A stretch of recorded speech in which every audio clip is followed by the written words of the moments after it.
like me have never experienced it in terms of the decibel level, the madness, the craziness of it.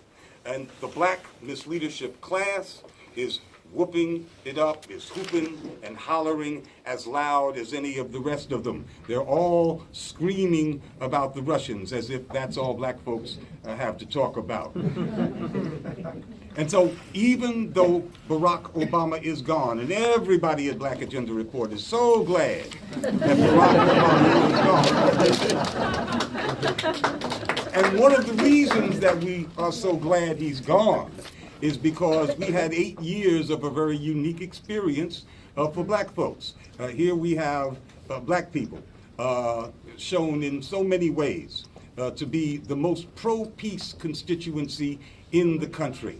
But that is not necessarily the case. We can't say definitively if that remains the case after 8 years of Barack Obama in the White House, after 8 years of folks feeling an intimacy, a closeness, an identification with not only the head of U.S. imperialism, but it will have to, history will I'm sure say, one of the most aggressive and militaristic presidents, heads of U.S. imperialism ever. So this is not good for anybody's psyche, but it certainly was a pollutant in terms of the black experience. So here we are, finally rid of Obama, and we get this anti-Russian fever. And we have people like Maxine Waters, who many of us had a soft spot for in the past, now screaming about Vladimir Putin and Trump as if they're incestuous kinds of cousins or something like that.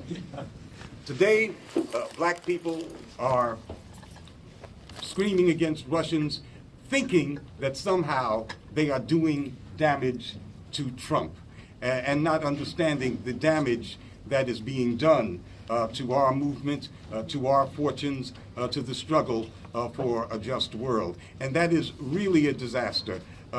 The historically most pro-peace constituency in the country is now in danger of being co-opted by the war party, and everybody ought to be especially upset about that. So we have to do real battle with this black misleadership class on the peace front. And we're going to have to give greater scrutiny also to black formations in the movement. And I mean especially to Black Lives Matter, a young formation that is so important to what we thought was the possibilities of there being a new period of intense political struggle in black America. We all know that U.S. wars abroad are also wars against the poor here at home. Dr. King said that 50 years ago.